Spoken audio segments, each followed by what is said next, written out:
Muito bem, pessoal. Então, hoje seria a aula 3 e a aula 4, começando com a aula 3 de barragens, né? Nós vamos ver um pouquinho sobre alguns casos que aconteceram na história, sobre, assim, desastres e, e fatos importantes, né? De algumas barragens, já tendo uma abordagem histórica, porém global, tá? Em nível mundial, tá bom? Também nós vamos falar um pouquinho sobre alguma coisa que aconteceu no Brasil. Mas, para começar aqui, nós tivemos aqui em 1977, nos Estados Unidos, a barragem de Kelly Barnes, que ficava lá na Geórgia, né?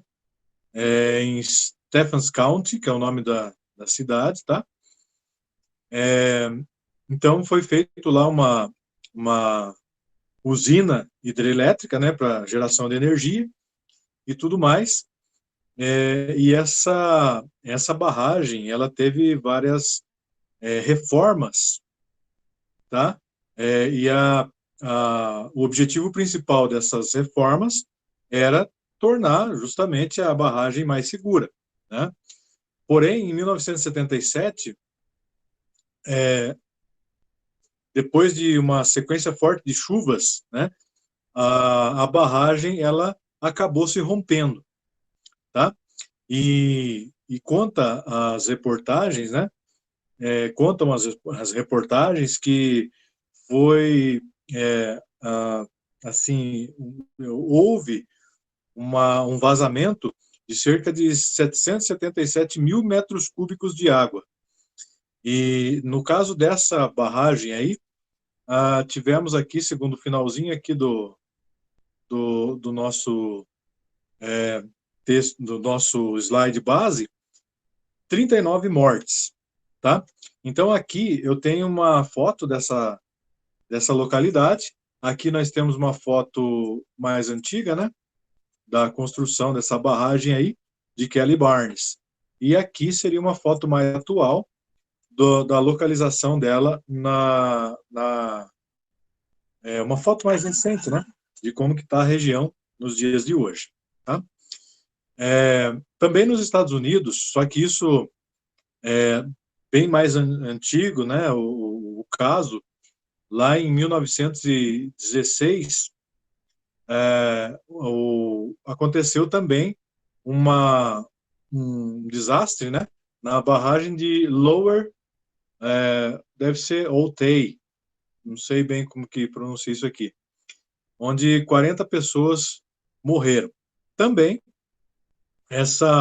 esse caso aconteceu, né?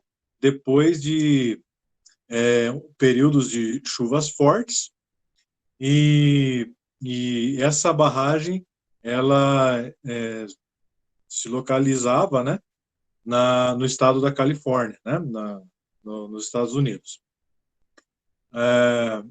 Então, após o rompimento, foi tentado conter, né, o vazamento da água, porém sem sucesso. E no final, o saldo negativo de 40 pessoas que morreram devido a esse desastre, né? A barragem ela se esvaziou, obviamente, e afetou ali toda a região. Então aqui tem uma fotinho dessa barragem, né? Olhe para você ver aqui o que aconteceu ali, ó. O fluxo de água aqui, né? A gente pode observar que foi um rompimento bem significativo ali, né? Um outro caso, um pouquinho depois desse da Califórnia, foi de alemão, eu não sei falar, mas deve ser Edersee, né? Em 1943, e não tem ao certo o número de pessoas que morreram nesse desastre, nesse acidente, mas gira em torno ali de 47 a 100 pessoas, um número bem preciso, né? essa barragem, ela continha as águas do rio Eder, na Alemanha. E o mais interessante desse caso aqui é que a barragem ela foi construída, obviamente, para ali conter, né, conter as águas para obter energia mecânica para geração de energia, né? Porém, ela na época da Segunda Guerra houve bombardeios, né, na região, e uma dessas bombas atingiu a essa a essa barragem de Edersee, né? Aqui está uma foto, né, da época, da década de 40, onde a bomba acabou atingindo, né? E hoje como que é essa barragem de Edersee. No Paquistão, essa bem mais recente, em 2005, a barragem de Shakidor, na província lá no Paquistão. Não vou me atrever a falar esses nomes aí do Paquistão, né? Então, essa barragem ela tinha como finalidade ali apenas a contenção da água mesmo para a utilização dessa água, né? Para irrigação e água para as comunidades ali. Porém, teve excesso de chuvas nessa região e em 2005, né? Como foi dito anteriormente, essa barragem ela colapsou e a água ela escoou, né, por ali e atingiu as vilas que estavam ali jusante dessa barragem. E essas vilas, né, elas foram arrastadas até o mar da Arábia lá. Eu não tenho foto dessa última que eu falei, tá? Essa outra aqui, barragem de Gleno, na Itália, ela foi construída ali na província de Bergamo, na Itália, né? E essa barragem era uma barragem do tipo barragem por gravidade, né? Nós vamos, posteriormente, a gente vai calcular esse tipo de barragem por gravidade, tá? Então, como acontece em algumas vezes, né? A barragem foi sendo construída e alguns problemas financeiros foram acontecendo, né? E o projeto foi se alterando conforme a represa foi sendo construída. E ela, ao invés de uma barragem por gravidade, ela se tornou com uma represa com arcos, né? Múltiplos arcos ali. Lá. Então, por esse motivo, ela acabou se tornando ali uma barragem menos resistente nas fundações, né? E, consequentemente, ela acabou se rompendo, mas se rompeu devido a essa fragilidade nas fundações e acabou se rompendo a barragem e muitas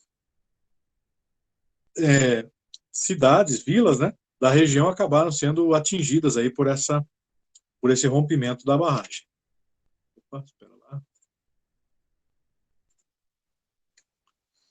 Então tá aqui, né, uma fotinho da barragem, como vocês viram, como vocês estão podendo ver ali, ó. Então ela aqui não tem nada a ver com barragem por gravidade já, né? Conforme o projeto original pretendia ser dessa barragem.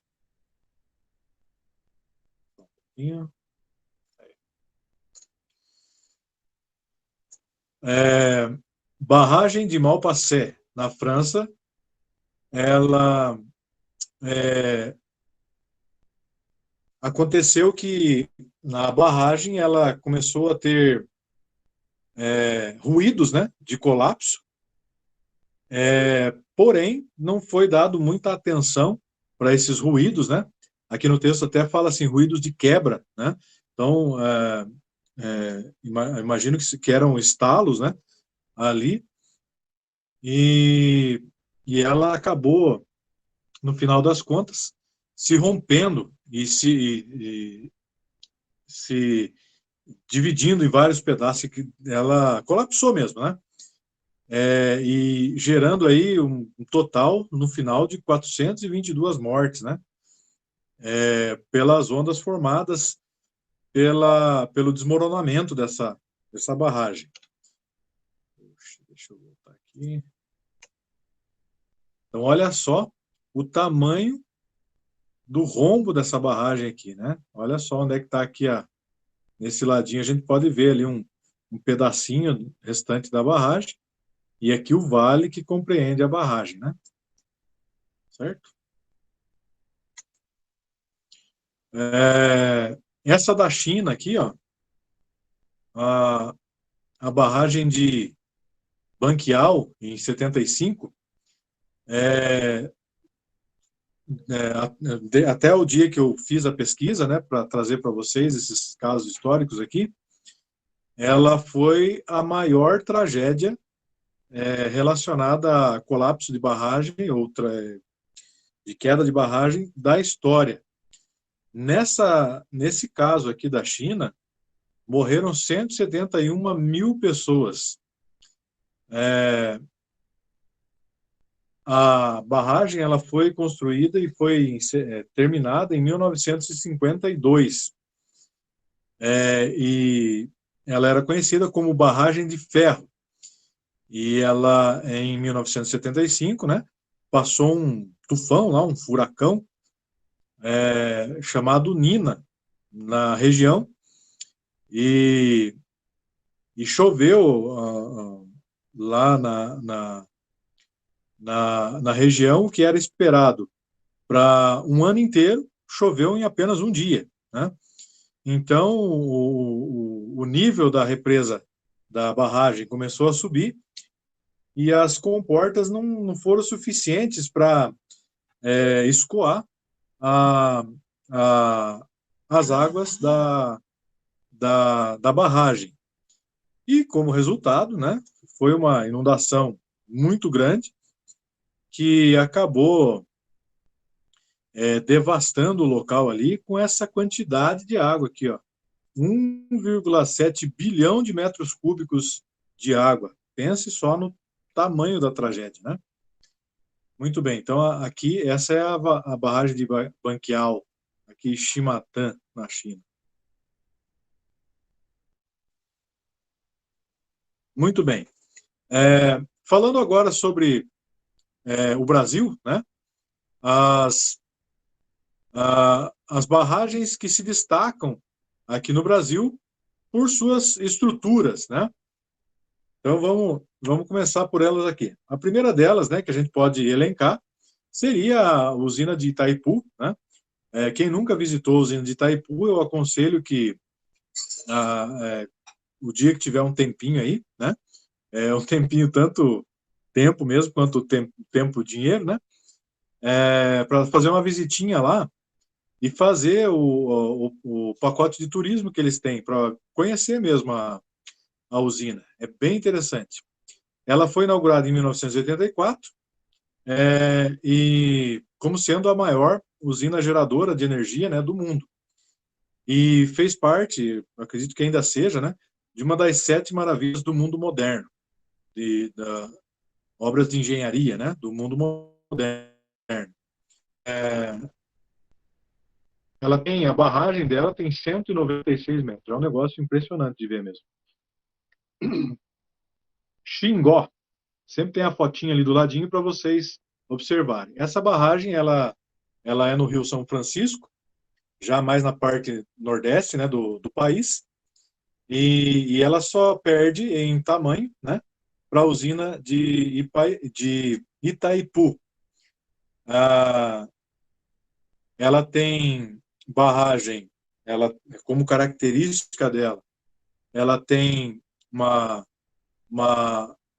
barragem de enrocamento e também de concreto, né?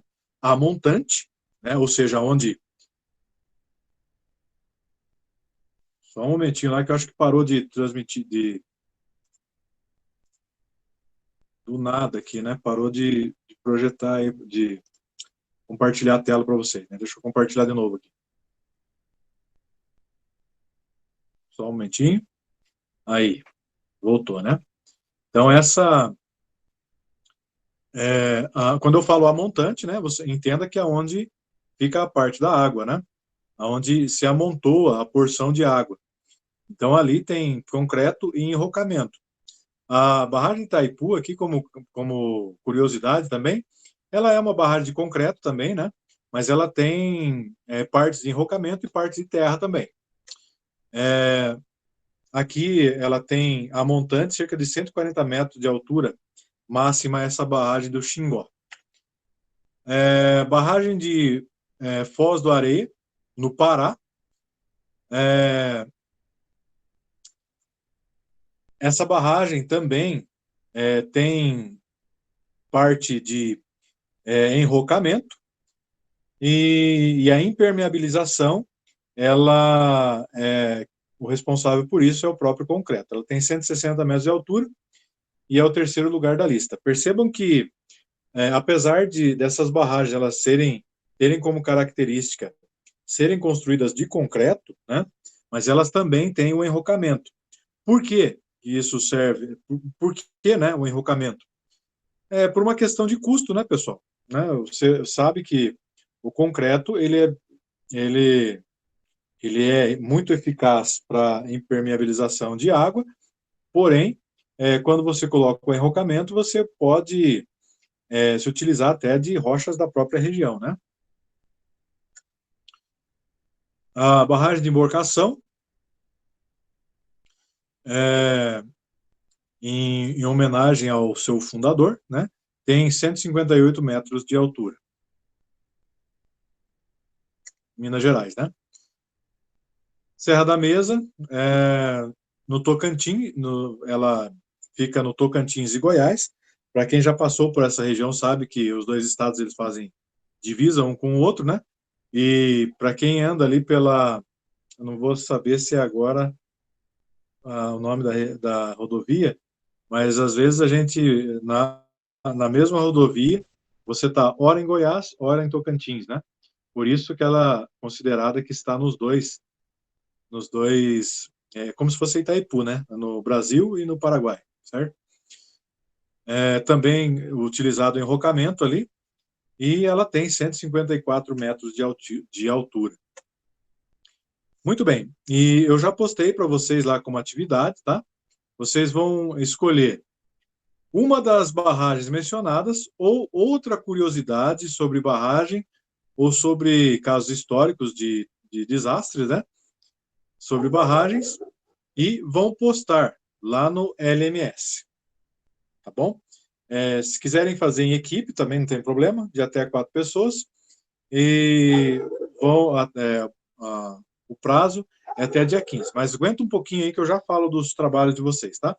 Eu vou encerrar esse aqui e já vou pegar o outro aqui, eu já compartilho com vocês de novo esses trabalhinhos, tá?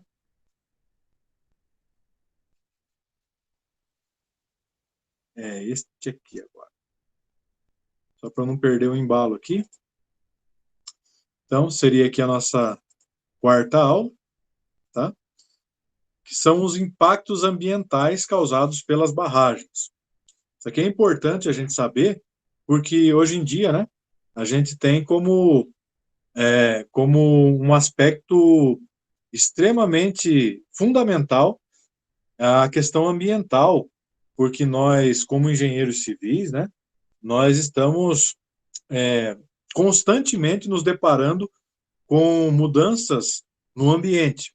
Por isso, nós temos que tomar muito cuidado, porque até algumas edificações que a gente promove, que a gente acompanha, né, elas precisam de licenças ambientais até, né?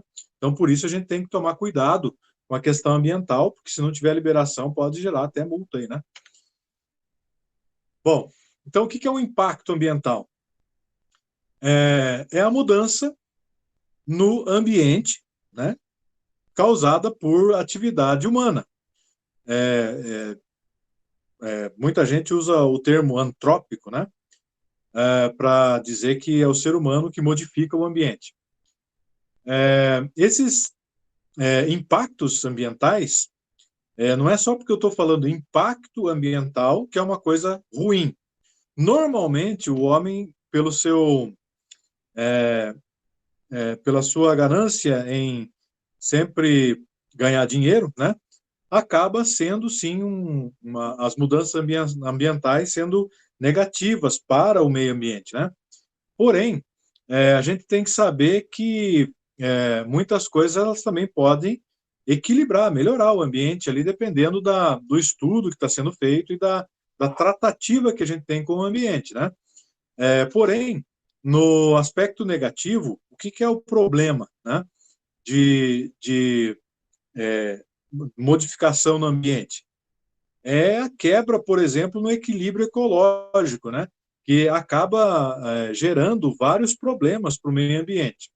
Como, por exemplo, né, na própria fauna mesmo, quando a gente acaba impactando de forma negativa um ambiente, a gente pode fazer com que algumas espécies de animais sejam expulsos daquela região, ou até extintos da região mesmo, né?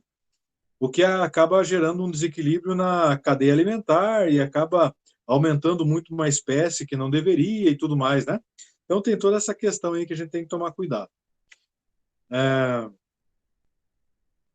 o, então, esse impacto ambiental, né, esse cuidado com o ambiente, eles devem ser pensados da seguinte forma.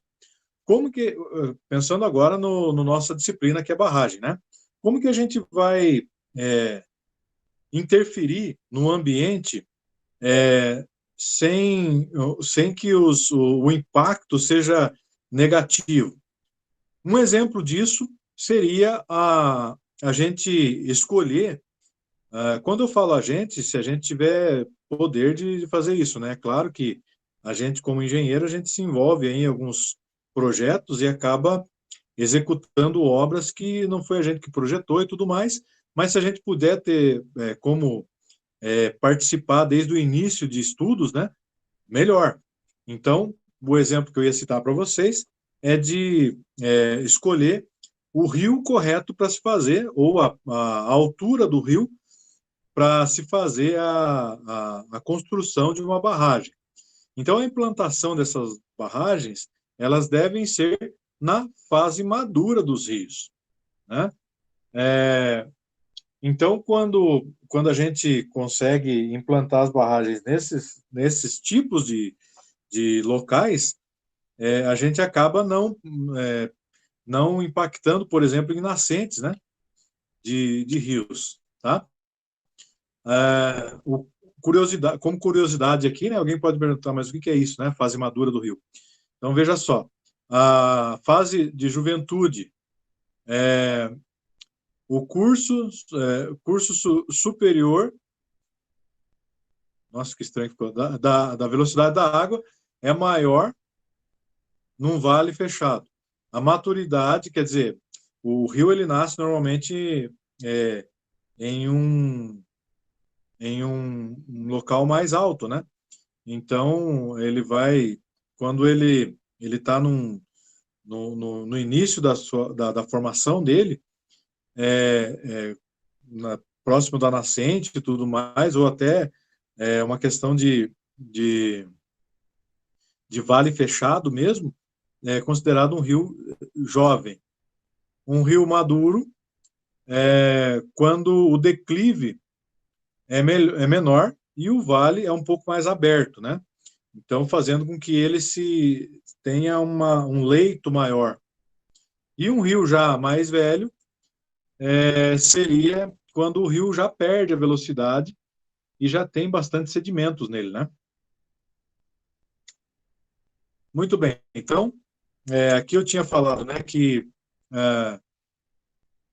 os principais impactos ambientais da bacia, no aspecto físico da vida de todas as espécies vegetais e animais, que é o que a gente vai dar uma olhada agora, né? Na área urbana e também no meio físico dos próprios rios. Por exemplo, aqui, ó, a acidificação da água, quando não ocorre desmatamento prévio em escala adequada, né? A eutrofização, que seria os níveis de nutriente com um acúmulo de matéria orgânica ou em decomposição, né? Nesse rio. São impactos ambientais aí que a gente pode presenciar. O deslocamento de populações, né? Também contribui no impacto ambiental. A inundação talvez seja um dos mais assim agravantes de todos eles, né? Porque não é só a inundação que acontece a modificação, né, da região a partir de deslocamento da própria fauna e até da flora, né, das árvores ali e tudo mais, mas também muitas vezes precisa indenizar algumas pessoas que moram nas localidades ali e tudo mais, e tudo tem que ser feito com o maior estudo possível para isso, né? A perda da flora e da fauna, né, que a gente já falou, interferem no processo migratório e reprodutivo também dos peixes, né?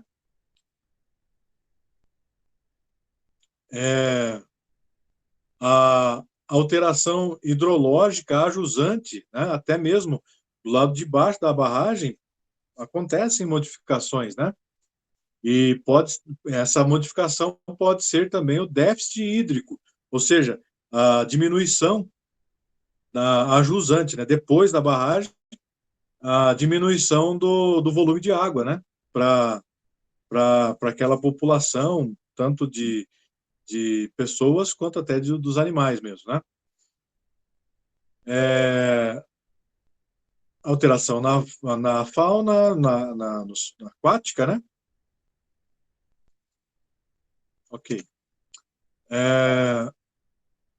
Também ocorre alteração quanto à dinâmica de deslocamento de sedimentos, que pode modificar bastante a região, né?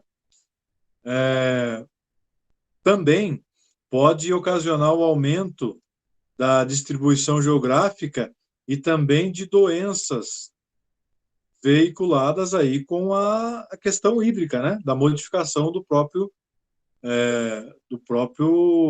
curso ou do leito do rio. Pode também acontecer danos, né, ao patrimônio histórico e cultural, também alteração na dinâmica de uso e ocupação do solo, a partir das pessoas que se utilizam dessa atividade na região em questão, né? E também pode acontecer, isso daqui é uma curiosidade até, né? Pode acontecer a partir, né, do acúmulo em reservatórios até acontecer atividade sísmica que não acontecia antes na região, né, devido ao grande peso ali da água naquele local que não existia antes, né. Olha aqui uma curiosidade, ó. Os grandes reservatórios registram ocorrência de atividades sísmicas devido ao peso da água sobre o substrato rochoso subjacente, né? O peso da água, como eu já comentei anteriormente. Pode acontecer que exista, né, abalos, né, movimentação de placas e a consequente atividade sísmica. A degradação do ambiente em geral, a perda da biodiversidade, né, disseminação de doenças e também um novo quadro de saúde pública para o local, né? Se existe uma modificação grande, né, nesse sentido, pode ser que tenha que ter um novo plano de saúde pública na região em questão. Efeitos sociais de realocação, como eu falei para vocês, né, de algumas pessoas, como, por exemplo, indígenas, quilombolas, ou até pessoas da própria comunidade ali, ou proprietários, né, de terras na região, têm que ser realocados, né? A modificação ali da navegação e também o incremento do transporte pode ser uma alteração relevante dentro dessa bacia hidrográfica. Isso daqui também é um aspecto importante, a alteração da temperatura da água e da oxigenação da água, né? E a alteração do pH da água devido à mudança, né? Devido à construção dessa própria barragem aí, né? Isso daqui é interessante porque pode acontecer também até a própria mudança de temperatura da região devido à construção de uma barragem, né? Eu não sei se vocês já perceberam isso, mas a barragem que foi construída aqui, na minha opinião, mudou até o clima um pouco aqui da região, né? Aqui no Brasil existe uma preferência, vamos dizer assim, para a geração de energia a partir de usinas hidrelétricas, né? O que acontece é o seguinte, que ocorre um efeito cascata em que num mesmo rio, eu tenho várias usinas construídas, né? O que acontece é o impacto ambiental em todo o percurso do rio, né?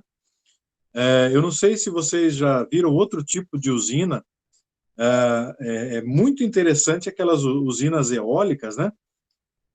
No Nordeste tem muito isso, e é uma opção para a gente fugir, né, do impacto ambiental da construção de barragens, né? Uma possibilidade só. Vamos ver agora um exemplo de impacto ambiental que aconteceu muito recentemente aqui no Brasil, né? Que foi o rompimento da barragem Mina do Feijão, lá em Brumadinho, né? Essa barragem, ela não era uma barragem de água, ela era uma barragem de rejeitos, né? E essa catástrofe, né? Esse desastre, esse acidente, ele ainda hoje é incalculável os danos feitos por esse acidente. Eu tive em Mariana, foi logo depois que teve o acidente de Mariana, eu passei por lá, fui visitar Ouro Preto, né? Tinha um sonho de conhecer Ouro Preto e uma vez deu certo de eu ir para lá, estava de passagem e acabei chegando. E eu passei por Mariana.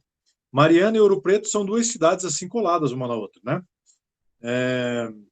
Não sei saber algum exemplo. Não vai ter exemplo, porque as cidades não são grandes, né? São cidades pequenas que são uma do lado da outra ali. Você acaba nem sabendo se você está numa ou na outra. É mais ou menos como um bairro, né? Você não sabe se saiu de um bairro e entrou no outro, então lá é mais ou menos assim. É só você sobe um pouquinho, você está em Ouro Preto, e Mariana fica um pouquinho mais abaixo. E esse desastre em Mariana, ele aconteceu na área rural do município, né?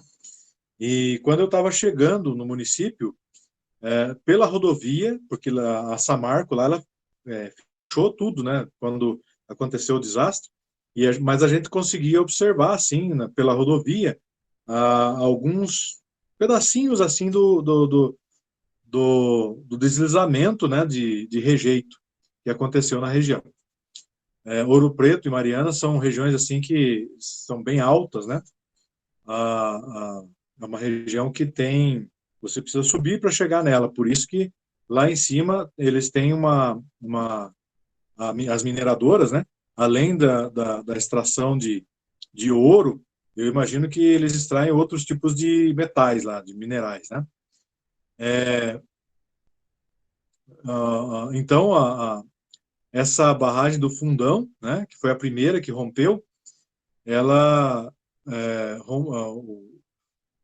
foi cerca de 1 milhão de metros cúbicos de rejeito, né, contra 50 milhões de metros cúbicos de rejeito de Mariana. Então, a barragem da mina do Feijão, do Brumadinho, né, apesar de ela ter sido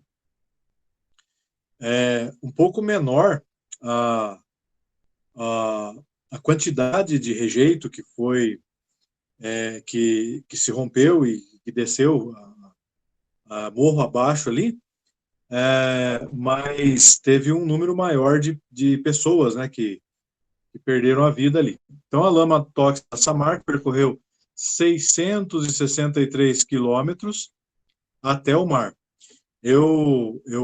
Na época, nessa mesma época que eu passei por lá, eu passei pela ponte, né, do rio, passando pelo Rio Doce, e o rio realmente ele parecia assim, não parecia um rio, ele parecia um lodo, uma corrente, assim, sabe? Não parecia que era água que estava correndo ali, de tanto rejeito que foi despejado tanto no rio quanto no mar, né? Então, a barragem de Brumadinho, ela percorreu 205 quilômetros. Deixa eu ver aqui se tem mais alguma. Ela deve chegar, na época que eu pesquisei isso daqui, uma reportagem, né? Na bacia hidrográfica do Rio São Francisco, que abastece 550 municípios do país. Ou seja, isso significa que 9,6% da população do Brasil foi atingida, né, pelo rompimento dessa barragem de Brumadinho, lá da Samarco, né? Então veja que é uma catástrofe de proporções incalculáveis, né? O que aconteceu lá. Além das vidas que se perderam, das propriedades que tiveram grandes prejuízos, ainda muitas outras pessoas foram impactadas com isso, porque até os pescadores da região lá, os peixes morreram e tudo mais, que viviam os pescadores, né, que viviam da pesca e tudo mais, já não estavam pescando mais nada porque não tinha peixe para pescar no rio, por causa dos rejeitos tóxicos, extremamente, né? Então, a barragem de Brumadinho, as mortes é 5 vezes maior do que a de Mariana. A de Mariana, ela foi um volume de rejeitos muito maior, mas a quantidade de mortes foi bem menor. A diferença dessas duas tragédias foi isso, né? A mina lá do Córrego do Feijão tinha 603 empregados diretos e 28 terceirizados. Trabalhavam lá em 3 turnos de 24 horas, 7 dias por semana, né? Igual acontece aqui na Klabin, por exemplo, né? Trabalhavam em turno. Deixa eu ver mais alguma coisa. Essa barragem ela estava inativa e não recebia rejeitos desde 2015. Por isso, o dano ambiental tende a ser menor do que o de Mariana. 5 engenheiros que atestaram a segurança da barragem de Brumadinho foram presos. No caso de Mariana, ninguém foi preso. Então, o que a gente pode comentar disso daqui, né? Primeiro, vocês perceberam quem foram os responsabilizados disso daqui? Os engenheiros, né? O que aconteceu ali, pessoal? Nós vamos, mais para frente, a gente vai estudar barragem de terra, que era o caso dessas barragens de Mariana, né? E Brumadinho, como que elas podem ser construídas, tá? Mas o que acontece é que a gente faz um talude, né? E a gente tem um ângulo lá de formação do talude para receber ou a água, ou os rejeitos, enfim, o que vai ser barrado pela barragem, né? E o que acontecia é que a manutenção dessa barragem, ela era feita. Eu vou pegar aqui algumas coisas para ver se eu consigo ser mais claro. Imagine que isso daqui foi o primeiro talude, talude da barragem. O outro talude, quando eles iam fazer a manutenção, né, eles faziam aqui, ó, e foi se formando degraus aqui. O que aconteceu? Vamos fazer mais uma manutenção. Colocava outro, formava mais um degrau. O que você acha que ia dar isso aqui? Né? Aonde que é a maior tensão, a maior pressão que eu tenho numa barragem? É, obviamente, logo na fundação do ponto mais baixo da barragem, né? É a maior pressão que eu tenho. E onde é que foi que essas barragens se romperam?